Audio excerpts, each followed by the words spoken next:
Okay, I'm going to give you, this is an exercise that I give all of my clients, and it just works.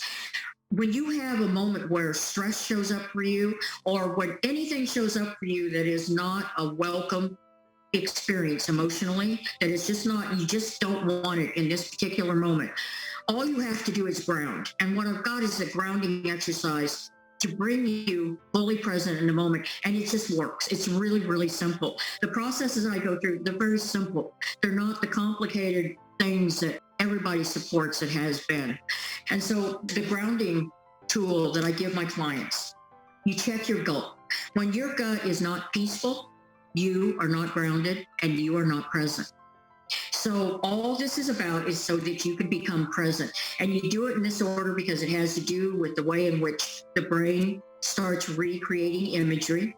And it also has to do the breathing. You're going to breathe in through your nose and out through your mouth, because there's a vagal nerve that's at the back of your nostrils. And when you breathe in through your nose and out through your mouth, it's a calming effect on the body. If you reverse that, you breathe in through your mouth and out through your nose, it actually excites the body. So the process is to look to your left and say, to my left, I see a picture. In front of me, I see two very handsome young men. To my right, I see a sofa. Close my eyes, breathe deeply in from my toes, bring it all the way up through my being, hold it for a count of 3 through my nose, release it through my mouth. Check my gut.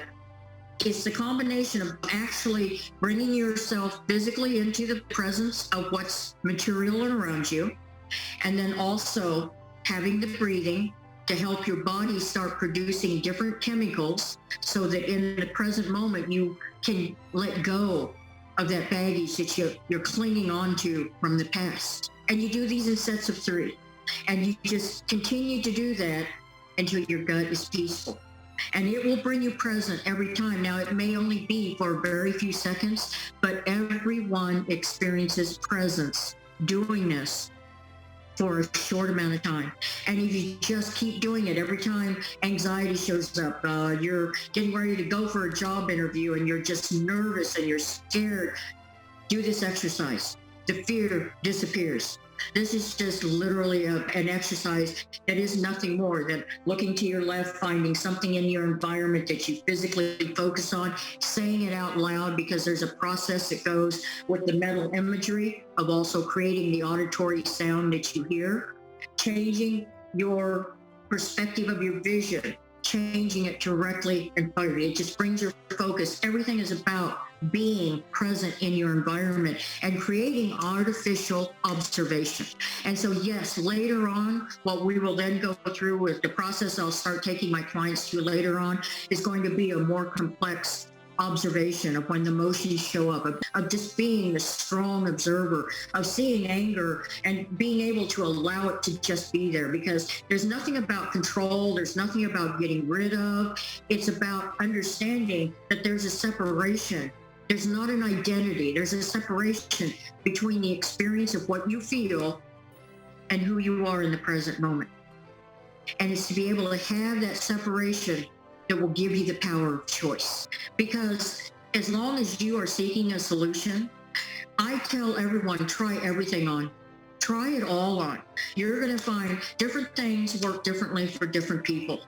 For me, I just want a really quick way to move forward. And this is what offered me. But this also took in all that I had learned and all the different therapies and all the healing that I sought through all the different mediums that I had sought before I gained the mindfulness, which I believe is the most powerful. For me, that is absolutely the most powerful element in being able to be free of the trauma. Because the moment I was able to experience the separation from the feeling of the trauma, that was when I knew that I could do this. And that's when I knew I could be free. And so that was what I then just really started understanding. And now when I did the observation, I got it. I'm seeing my anger. And yes, it is over here to my left. There is my anger. My anger, I encourage you, make all of those emotions, make them your friends. What happens, physically what happens in the process something happens for a child, and trauma is nothing more than something that a child does not yet have enough life experiences to rationalize. That's all trauma really is. Now, some trauma is because of really severe things like sexual abuse. Other trauma is just humiliation and mortification and suddenly not fitting in and not belonging and having some kind of an experience, or as it was with one of my clients, that she had severe abandonment issues. And it wasn't that there was this horrible trauma that happened in her life. She had great parents, but her mother got really sick when she was really young. And so she had to go stay with a not so nice grandmother. And for her, her mother had abandoned her because she was so very young, and she didn't really even get that this was her association, was that she didn't understand that her mother had been sick and that she couldn't take care of her. Her mother had a long hospital stay.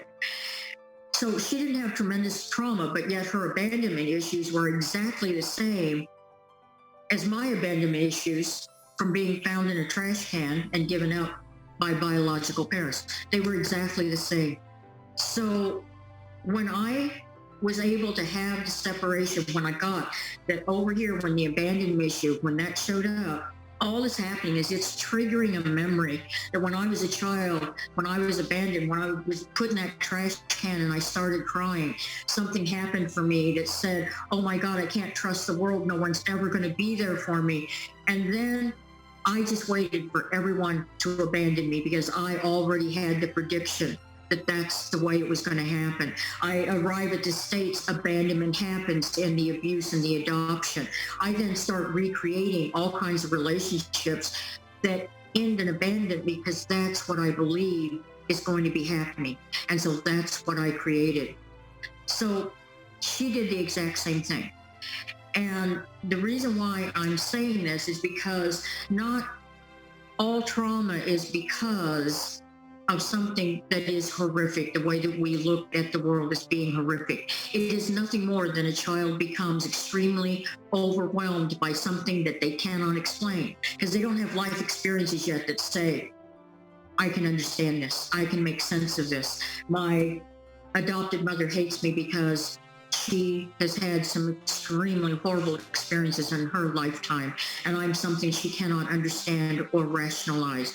As an infant, I don't have the ability to understand that. My adopted father is extremely damaged from all the abuse that was in his life. As an infant, I don't have the ability to rationalize that.